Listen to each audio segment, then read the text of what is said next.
Welcome to this episode of Unscripted with myself, Katy Davies, and Sarah Atkins, where we're going to be talking to you all things about human design, mainly focused on what's come up for us this week. So, real life things, actual examples, conversations about how human design is playing out in our lives, our clients' lives, friends, family. This week, welcome, Sarah. Hello.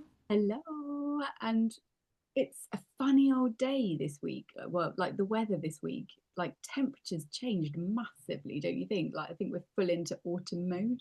We are full into autumn mode, and we were just talking about how that influences your digestion Yes, it really does. in human design. So, the conversations I've been having this week about the real life human design and the aha moments and people putting the pieces together, which is why I love the human design, was about the difference it can make to what you actually eat. So I'm always very clear that I do not say, in terms of human design, I'm not a nutritionist, I'm not offering any medical dietary advice, but over the last 5 years, cannot dispute the accuracy and the real life kind of transformations that have happened in people I know around knowing their digestion, which does seem kind of bonkers that your human design can tell you about digestion, but that's my kind of lived experience. So we're just saying, Sarah,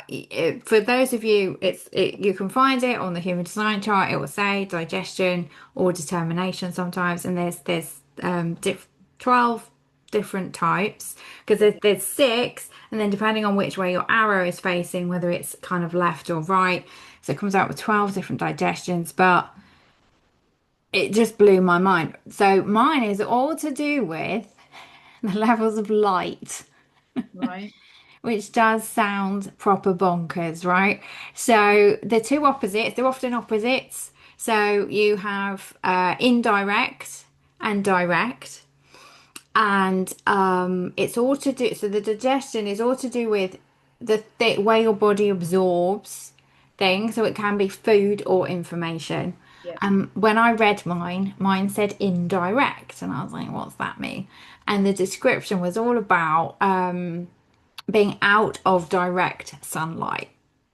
Okay. And I was like, okay, that's it's a bit weird. Like, No what barbecues for you then. what does that mean?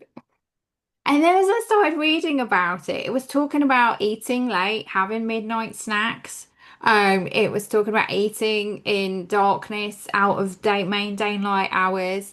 It was talking about often these people often don't eat breakfast because they prefer to eat their meals later in the day. And that got my attention because my whole life I have tried to eat breakfast when I get up. I have forced myself to eat breakfast at various points in my life, like throughout my life, and I just can't get on with it. Never have done. But society conditioning, it's the most important meal of the day, this, that, and the other. I've sat there with bowls of porridge, January the 1st, New Year's resolution, that's it. I'm having Yeah. porridge for breakfast. I often feel sick if I eat too early. If now I know about human design and now I understand about signals from the body, there is no part of my system that is interested in food first thing in the morning, right? And so when I started reading this, I was like, oh my God, it's literally actually saying I'm probably not going to want to eat breakfast. I don't want to eat breakfast. I'm not going to eat breakfast. And then obviously we talked about this as well. The direction the arrow is facing is also giving you some information. If it's left, you're potentially likely to be more structured with your meal times. If it's right facing, you tend to maybe eat more when you're hungry. Again, you're having direct in the now signals. And my eating patterns are all over the shop, like always have been. I would go to work, get up, get on the train, get on the tube, not eat until about 12:30. And I just was fine. But everyone else is telling you it's wrong. Yeah. And when I started really then looking more into the light piece, I was like, okay, what's going on there then? And I started noticing that where I live, It's a flat, and all the windows are along one side of the building. And in the morning, it's in the shade. And then as the sun comes round, it's like living in a greenhouse. It's like the sun is there, apart from the clouds in the UK and the weather. But if Yeah. the sun's out, the sun is shining in here until bedtime, until it sets. So obviously in the winter, that's like whether it's 3:30, 4 o'clock. In the summer, it's not till 10 o'clock or whatever. And I noticed once I started looking into that whenever I was gonna stop, if I was gonna stop and have lunch, I pulled all the curtains. Oh, interesting. And I always thought it was so I could maybe see the telly better or something. But then I realised I've got this beautiful balcony. I never eat outside. I don't go and eat outside. I always stay inside and pull the curtains. And when I started really looking into this, all the restaurants that I pick are really dimly lit. And I was like, oh my gosh. And when I worked at the company I worked with, we used to have this Friday thing. And we'd all have lunch together in the boardroom. Or we'd go sit in the park because it was in central London. And I, for years and years and years, thought, do I have a gluten intolerance? Am I allergic to bread? Am I allergic to, because I would eat the same things. Sometimes I would get a stomach ache. Sometimes I'd feel awful. And I was so confused as to what is it about this food I'm eating that is not agreeing with me.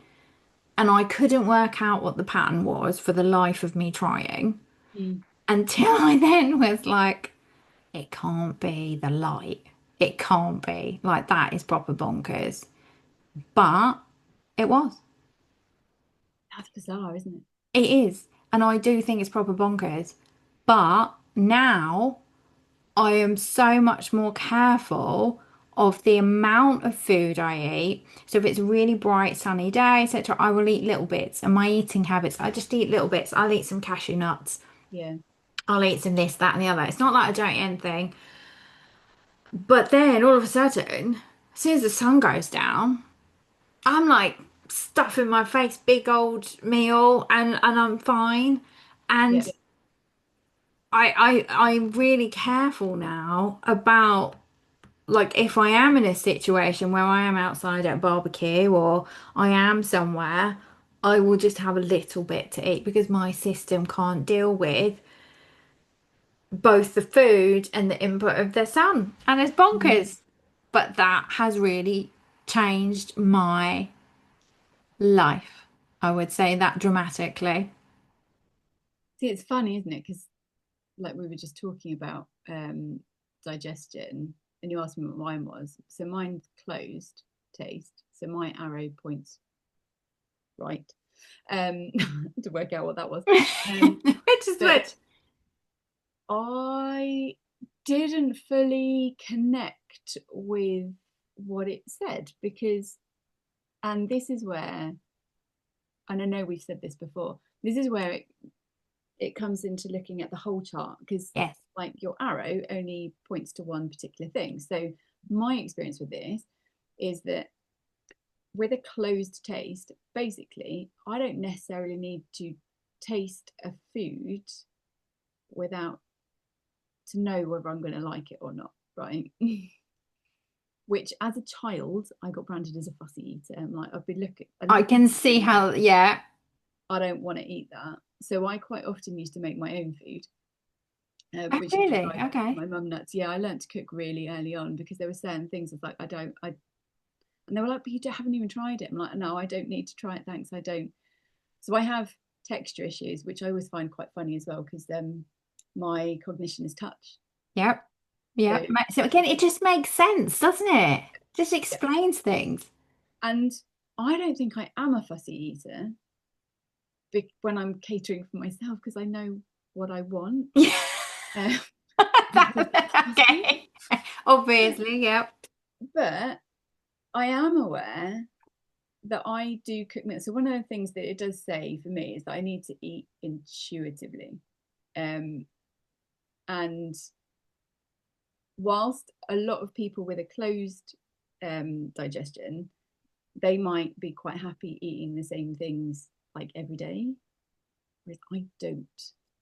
Don't get me wrong, I'll go through phases, but I still can't eat things the same every day. I have to change things up Mm. because I get bored. I get bored really easily. And I'm always like, I go through almost like seasons, I think. So, what, like with the change of the season at the moment, my cooking has changed. So, I'm already like searching out more kind of wintry, autumny type foods and recipes and stuff. So I drive my kids nuts because they have their favorites, but I have to every now and then I will bring in a new recipe because of that boredom thing, and it's that goes against what that closed taste is in some ways. But then, like you rightfully pointed out, like you've got a line 3 in your profile. Yes, I do. Which is the experimenter. So of course, I need variety and I need change and I need exciting new things. Um, so I think that's my point, really. It's like actually, it's not quite as straightforward as just I have a closed taste. It's like, oh yeah, but your line 3 means that adds a different nuance to Mm. it. And texture being my cognition, like textures are important to me. I remember. Have you ever tried okra? It's very crunchy. I know what okra is. Have I ever tried it? It's very crunchy, isn't it? Hilarious. So I think I read once that okra is like really healthy and really good for you. And I was like, oh, do you know what? I'll try it. And I bought some. I sliced into it and like I nearly gagged right there and then because if you've ever cut open, they call them ladies' fingers. I think if you ever cut a piece of okra and slice it, it's like the only way I can describe it is it's slimy inside. Oh, okay. And it's like it looks like bogies. Okay. And I was like, I could not get. I mean, I did push through and I tried to cook it because everyone kept telling me how lovely it is. But the more you cook it, the slimier it gets. And I was like, I'm out. I'm sorry, I don't care how healthy it is. I can't do that. Um, and it's funny because like, the hilarious thing about that is that that was my initial reaction, but I still pushed through and You tried. push through it. Yeah, So and yeah, it was so awful. because the closed, one of the I think all of their digestions have different nuances to it, and they're going to play out in different ways, like you said, based on the whole chart. But with the clothes, something that it does mention is key is do not force Yeah, yourself to eat anything you do not want to. Your system is not really doesn't want anything it doesn't want, and like you say, as a child, you're already there with that. I don't want that, and then you get labeled as fussy. yeah. Well, this literally happened to me at school. So I actually remember this. So I would have been about 5, I think. So like in infant school, and back in like the 1980s, like you got served a plate of food and you had to eat it. Like that was the expected thing. And texture issues, I didn't like custard because it was slimy. I just didn't like it. Like, so I asked for a piece of cake, or a sponge cake without custard, and they were like, no, you have to have a small portion. And I was like, well, fine, can I have a small portion then? Like, I'm 5, I'm not, I don't know. And they forced me, I ate the main meal, but they forced me to eat the pudding. And I was like, I really don't want it. I was like adamant. And they forced me to eat it. I lost my lunch break because these dinner ladies have stood over me making me eat this thing. Wow. And I promptly got to the end of it and threw up all over the table. Well, there we go. It's just That the thing. and my mum went absolutely mental. She was like, she told you she didn't want it. So Yeah, from then on, I went on to pack lunches because at least then we had some control over what had I. control over it.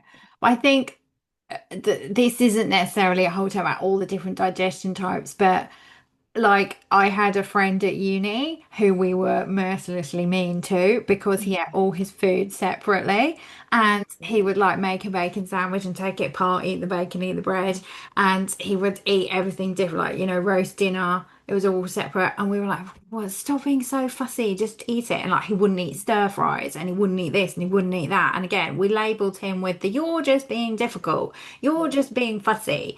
But I mean, we were 18. We weren't exactly sympathetic, nice, rounded, emotional, intelligent humans.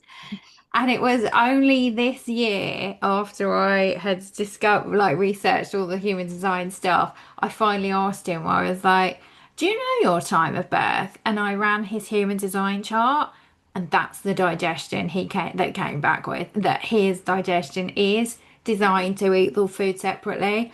It Mm. doesn't like it, like when it's trying to it wants one bit at a time Yeah. so that it can digest all the peas and it knows what to do with the peas. And it can digest the potato and it knows what to do with the potato. It does not like it almost get hence stir fry Nightmare. nightmare. And he doesn't eat them, but his whole life, even as an adult, we were like, just eat the Chinese. But it's so good. Yeah, And that's the exactly. thing why I love and we talked about this earlier, the trust piece, right? Everything that I have looked at in my human design has built the level of trust Yeah, in myself. Like, I know what is right for me, yeah. and I now trust myself more. And so, yeah, I had to apologize to my friends. It was like, you carry on eating all your food separately. I apologize. I am sorry. But I think that's made me a better parent as well, because I recognize, even before I did the human design thing, I think because I got branded as a fussy eater myself, Right, yeah. I've never forced my kids to eat things. So what I would do is, if they say like, so my youngest in particular can go through fads and phases. And if you put a plate of food in front of him, he'd be like, "I don't want that." I'm like, "Okay, that's fine." And what I've realized is that if I just serve it up and don't apply any pressure, sometimes he will try it and other times he won't. But he doesn't want us to watch him trying it. Do you know what I mean? He doesn't want the attention or the focus to be on him. Yeah. He wants to do things in his own time. He wants to smell it. He wants to like dab his finger in it. Like some people, he would probably get told off in other places, like, "Stop playing with your food." It's like, well, actually, he's just exploring it. He has a line 1 in his profile. So he's just exploring all the different aspects of it. And then if he's curious enough, then he will try it. So sometimes if I don't make a big deal about it, he will quite often, I'll turn around and he's actually polished off the whole lot. And it's like, "Oh, I thought you didn't like that." And he's like, "Actually, it's all right." I'm like, "Okay, cool, fine." Yeah. And I've done that with all my boys. Like we did, interesting, like a thing called baby led weaning, where like they learn to feed themselves. Because I was trying, because I knew I had so many issues with food myself, I wanted them to learn to eat intuitively. So I have tried to encourage that. And I do find it fascinating because my eldest and my youngest will only eat when they're hungry. So sometimes my eldest will not eat breakfast. He will go through the whole morning, and then at lunchtime, like 1 o'clock, he's like, "Right, I'm starving. Now I want to eat." And he'll eat quite big meals, but he's not a snacker. He's not a picker. My youngest is intuitive, but he's a grazer. Hmm. So he will graze throughout the day, and we just try to make sure that there is enough kind of nutritious snacks. And we had to stop, oh God, I had to stop my husband kind of like taking away his lunch plate too early or eating the leftovers, which is something that parents do a lot of, right? Because sometimes he wants the plate to be left there and he will come back and Mm. revisit it because he's that grazer. He doesn't fit in Have with. you looked up their digestions or I not? have I haven't really gone into it. I've just Okay. tried to lead with intuition. I Yeah. probably should look them up. It It'd is be interesting because when you said about the grazing throughout the day, that's kind of what I have to do when it's really sunny because my system can't take a big meal. So I graze to kind of like balance it out. yeah. Um, and I'm yeah, just looking now. His is it's hot. it's what? His is hot. Okay, so that is all temperature based.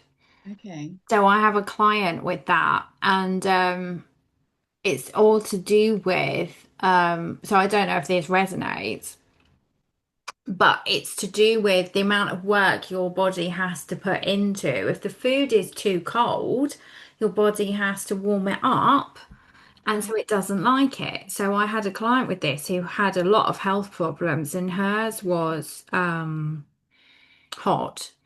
And she was eating, because it's healthy, she was eating lots of cold salads and all this kind of thing, but actually her system much preferred if the food has already been cooked, broken down a bit. It's like part of the breakdown has already happened through the cooking process and the temperature wise, and she would has actually really helped her, because if she gets too cold throughout the process, her system doesn't like it. And so she's actually started, again, it depends on the weather. So, like you said, in the summer, if it's hot and she's hot and everything's quite warm, she can eat a salad. But if it's all very cold and the food is very cold, her whole system has got to like just put so much more energy into it. It depletes all her resources and her energy, and she gets ill. So that was her experience of the hot digestion. I don't know if that. Fascinating. Well, so he eats less in the summer naturally, and he's discounted a few foods, or he's sort of selectively removed a few foods over the summer. So he's definitely eaten a lot less. He runs hot as a person, Right. which I always find fascinating. So basically, for the whole of the summer holidays, I think he was just running around the house in his pants, because he doesn't want clothes on even. Because he's So hot. he gets too hot. So yeah, it basically it's I find it interesting because although the human design, like you said, you have to actually make it work for you. So the human Mm, design system, when you look at it and you read it, it's like, okay, well, this particular digestion is temperature sensitive. If your yeah, arrow is facing this way, it's saying it's hot. If your arrow is facing this way, it's cold. And it gives you the rules. But I then always break it back down to it's saying overall your system is sensitive to temperature. And if you remember that key piece, okay, it's saying if it's hot, you should do this, and if it's cold, you should do that. But it's more, I always take it back a step. yeah, It's like it's the temperature is going to influence the biggest. And so you are incredibly sensitive to temperature overall, and that is going to influence what you do and how your body digests things. And pay attention to that. And then mm, see if the hot description fits, see if the cold description fits, but actually like do work with it. yeah. It's interesting because you've just made me remember. So I made him a jacket potato the other day, and normally I put the cheese on, and I normally mash up the cheese into the potato. But for some reason, I didn't do it this time. And he ate the baked beans and the cheese on the top, but he left the jacket potato. And I was like, "You didn't eat your potato." He's like, "You didn't mash it up." Like, you can do that. So he wouldn't eat the jacket potato when it was sliced open. But as soon as I mashed it, he ate it. And I wonder if that's part of that breaking things down, because potatoes are quite fibrous, aren't they? They're quite Mm. dodgy. And I guess naturally he was like, I can't digest that. Whereas as soon as I've mashed it up, which starts the digestion process effectively, it's easier like for him to consume. Maybe. That's just a little light bulb moment. It's just literally that happened this week. Interesting. Yeah. Because I think when I know you asked me this before I came on, like the digestion piece is not necessarily as clear. Like when you're doing your human design, it's really clear the generator, the manifesting generator, the defined origin, the this. But this is like the part of it that's a bit less well known and used. And I've tried to gather as much information as I can from people who have that digestion. And Yeah. I really am trying to get real life examples of it so that I can put that together with what I've read. Because the bits that I've read on it are always very small and very quite, just a bit, well, this.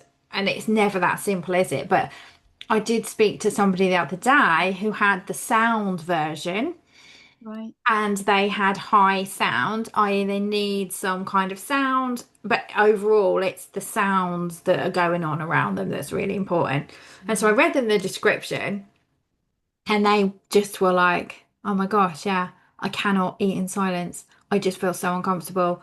My whole life, I've always just known that that's like, I feel uncomfortable, that's wrong. Telly has to be on, there has to be some music on, there has to be something. And I was smiling away because their like lived experience like totally matched the description I just read out.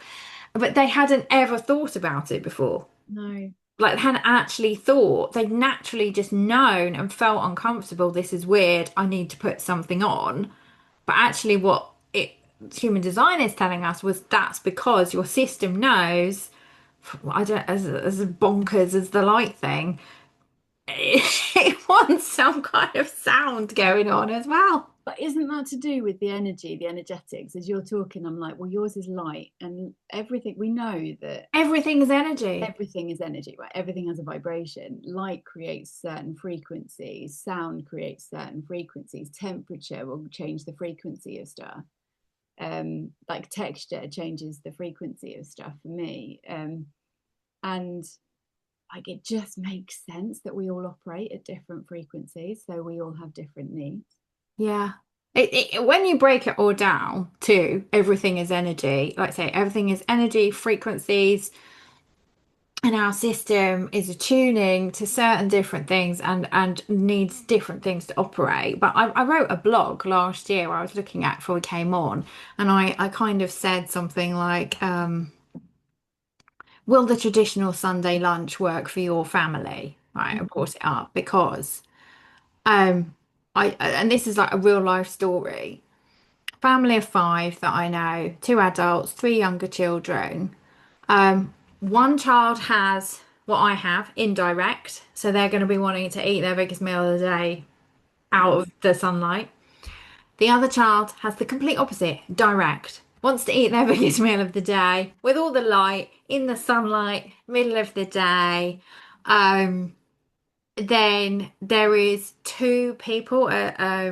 One is calm, one is nervous. Calm needs an environment that is quiet, and sit down and or really calm and might prefer to sometimes leave alone, eat alone. Nervous, literally the opposite, needs stimulation, moving around, walking about, TV on. And then you have, I can't remember what the other one was, high digestion, which is the music, the conversation. If you put them all together as one family, how are you going to get them all to sit down at Sunday lunch and have a nice time? It's just not going to work, is it? No. And now I'm just looking at like my other kids now. So funnily enough, my eldest son is cold, but also touch. So texture is Yeah. important to him. But yeah, so Ben is passive cold. Harry is active hot. So they're the opposite. So they're the total opposite. And it's funny because I do adapt they so whilst we all sit down for a roast dinner, they are slightly different. They're slightly different variations on a theme. Um, and interestingly, my middle one is actually active and hot as well. So that's the same. But what's my husband? He is passive and low. So is that low light? No, that's not low light. That is low is very sensitive to sound.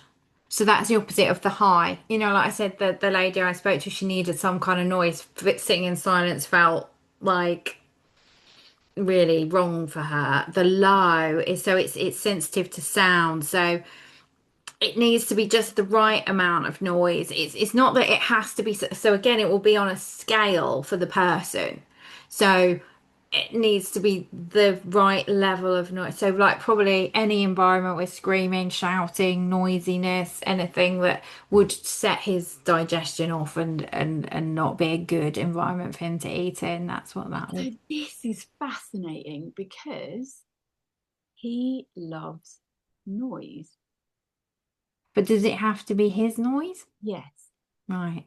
So it's again, when we take it back, that's why sometimes, even though people have written these descriptions, it's like, but what's the original piece? The original piece is incredibly sensitive to noise. Yeah. So it could be that it has to be his noise. So I always find it fascinating because he has this, we have very different work situations. So his environment is the same as mine, it's caves, but mine is selective. So I like to be facing the door and be like seeing who's coming in and out. My worst nightmare desk that I ever had in an organization was open plan office where my like people can walk behind me. Yes. Like I can't tell you how on edge that makes me. It makes me really uncomfortable, but I didn't realize that at the time. I mean, I knew it did, and I found it really hard to focus and concentrate. But now I know why. So it's like, oh, okay, maybe you're not quite that weird. It's fairly natural for you. Whereas he loves his is open caves, so he likes being sort of in an office, but he's quite happy with comings and goings. So he's downstairs in like the hub of the house, and he likes noise going on around him. He and maybe this is a different thing, maybe this is a conditioning thing. He doesn't like it when it's too quiet because I think it gives him too much thinking, like he can hear his own thoughts. And that's where it all comes together, isn't it? Like all these pieces are giving you a guidance piece of what is the best setup for you. But then, Yeah. like you said at the beginning, we've got to add in all these other pieces and then we add in conditioning. Someone with a nervous digestion, which is get up, move around, possibly actually, the child walking around with the sandwich hanging out their mouth will never sit down at the table. Um, and that's what their digestion wants, some movement to actually physically help with it. Yeah. You may have been so conditioned out of that that you're like, no, that's not me. But then you actually start to think, well, maybe it would be me. What if I experimented with it? What if I played with it? Do I have a tummy ache often, or do I have these digestive things that I've just always, it's like sometimes we get so used to something, it's like background noise, isn't it? Mm. And like we don't even realize until we change something and then it goes away. And we're like, oh, maybe that wasn't. Because you can be conditioned.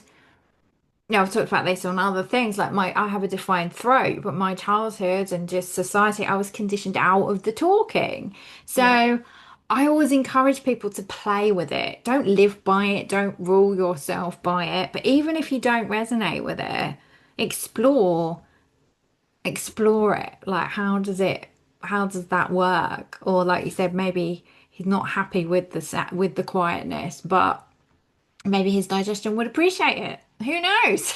Well, it's funny because I'm just looking at this now because both John and I have gate 57, which is quite auditory sensitive in the spleen.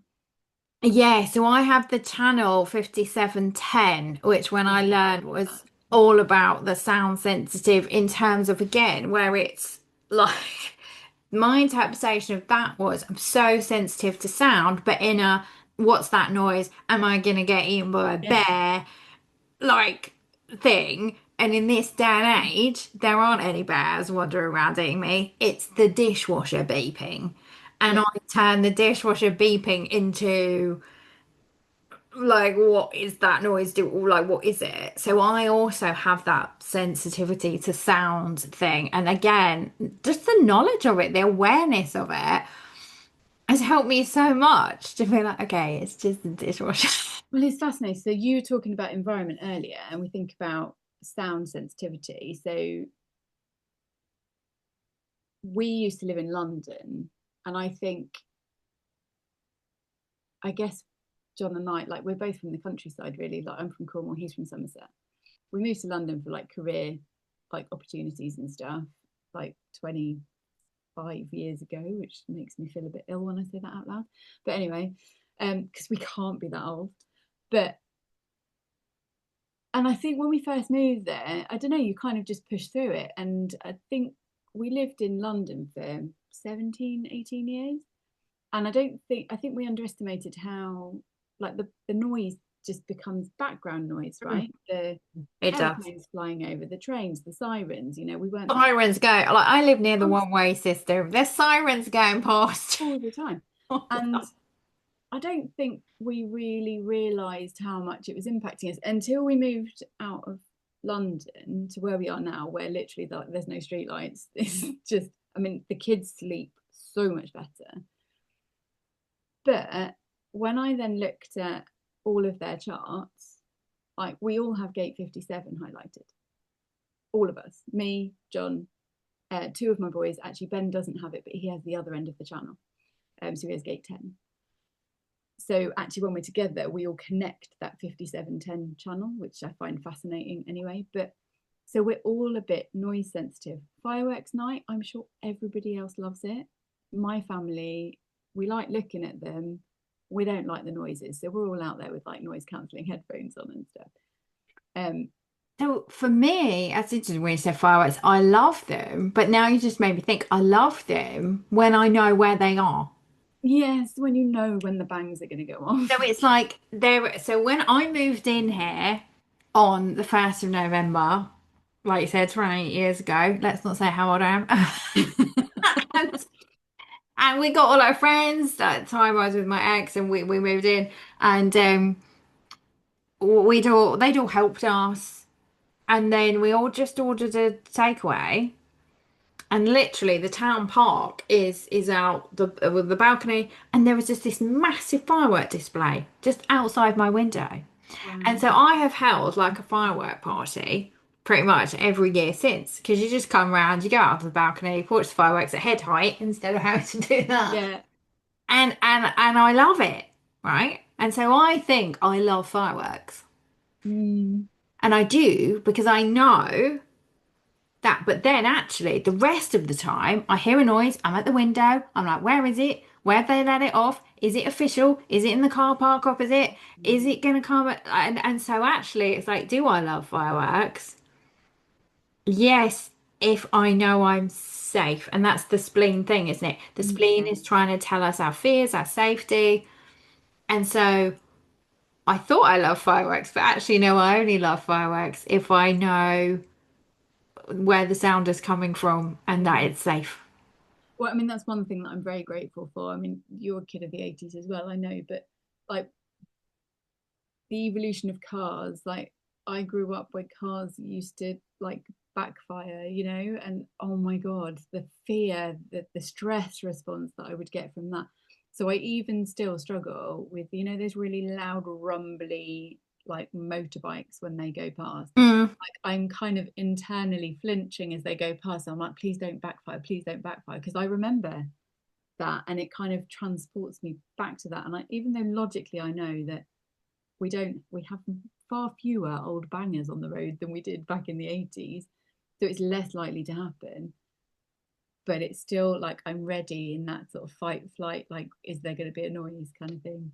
Yeah, I mean, the noise thing has helped me out in certain situations. So I got back from house sitting, and I went to switch the hot water on, and I hadn't actually put the telly on, and I can't remember what I was doing, but I was just sitting there, and I could hear this so faint. I swear I could hear like a drip, and I was like, "What is that? Where is that coming from? Like what's that?" And I wouldn't rest, and I went and sought it out, and my hot water tank was leaking. But like that paranoia about what is that noise? I do not know what that noise is. I don't know where that noise is coming from. That noise is not normally here. In that situation, it was helpful because Yeah. I Oh yeah. discovered that it was dripping. Whereas other times I'm like, what is that? What is that? And because I live in a block of flats, and there's like other people. It's like now I have tuned out anything in the corridor. It's just the door shutting. It's just someone walking past. Yeah.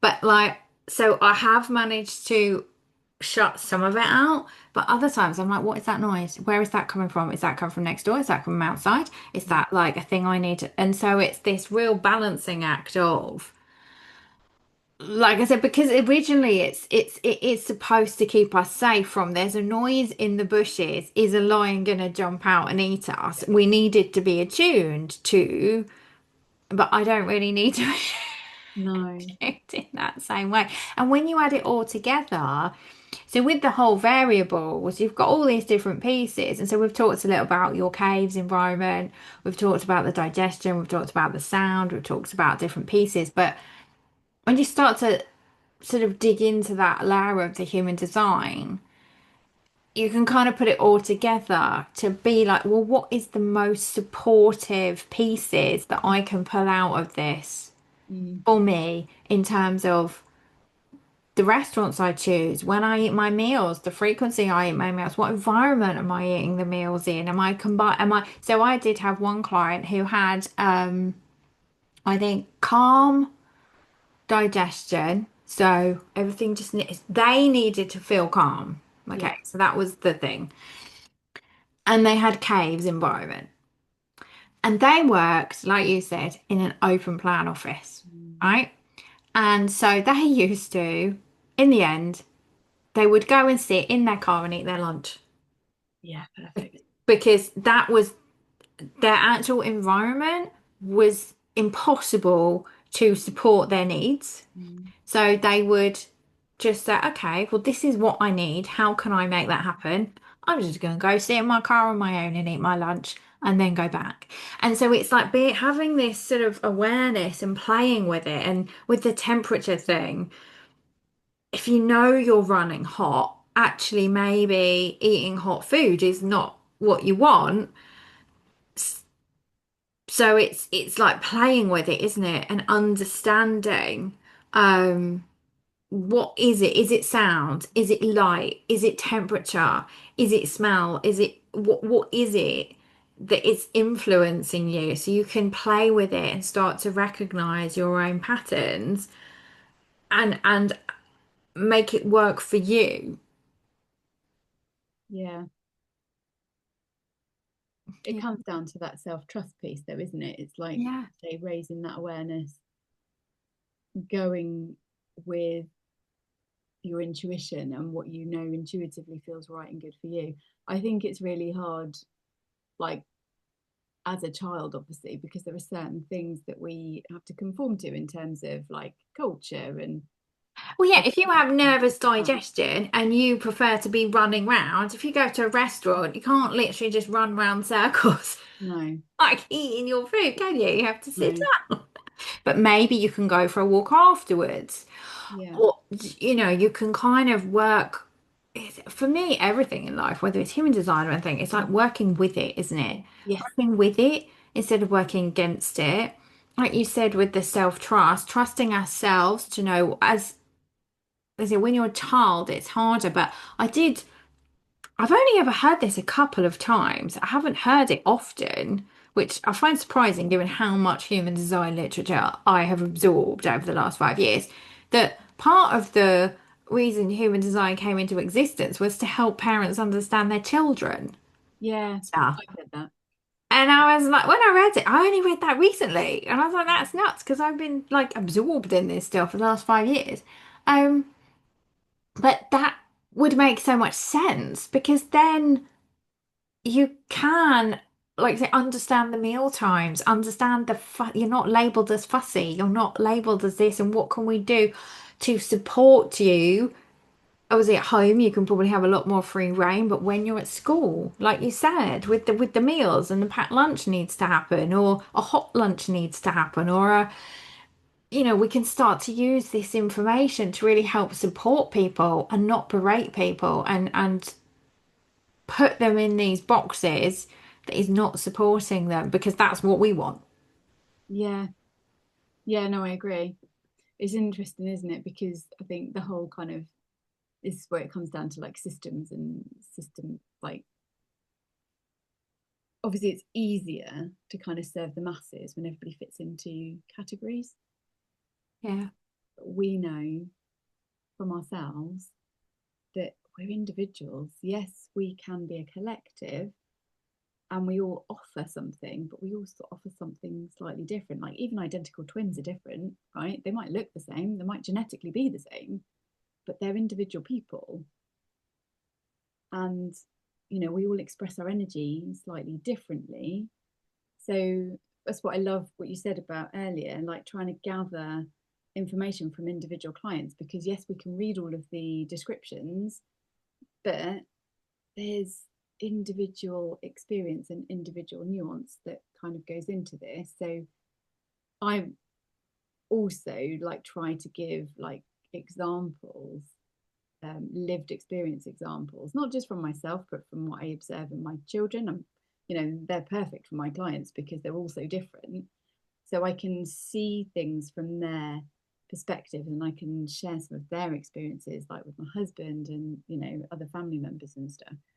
And I always bring in, obviously, on confidentially, but like you were saying, I might share another client's experience because I'm aware of how they experience a particular energy. I mean, essentially, we all experience everything within the human design chart, don't we? Because we have the solar transits like every 3 or 4 days. Our lunar moon gates get activated like all through the 64 gates every 28 days. So we all experience all of the gate energies every month. We're just not necessarily consciously aware of it necessarily. We just might notice that some days, like, you've got loads of ideas and you have no idea where they will come from. Other days you can't stop talking because it's like, oh my God, I've just got all of these things I just need to communicate and I need to say. Some days we just need to retreat and just hide under a blanket and just sit in the energy and just be tired. And other days we're like, oh my God, right, now is action time and I need to do this, this, this, and this. And we can have massive productive days. All of it comes down to those energies and what we're feeling in the moment.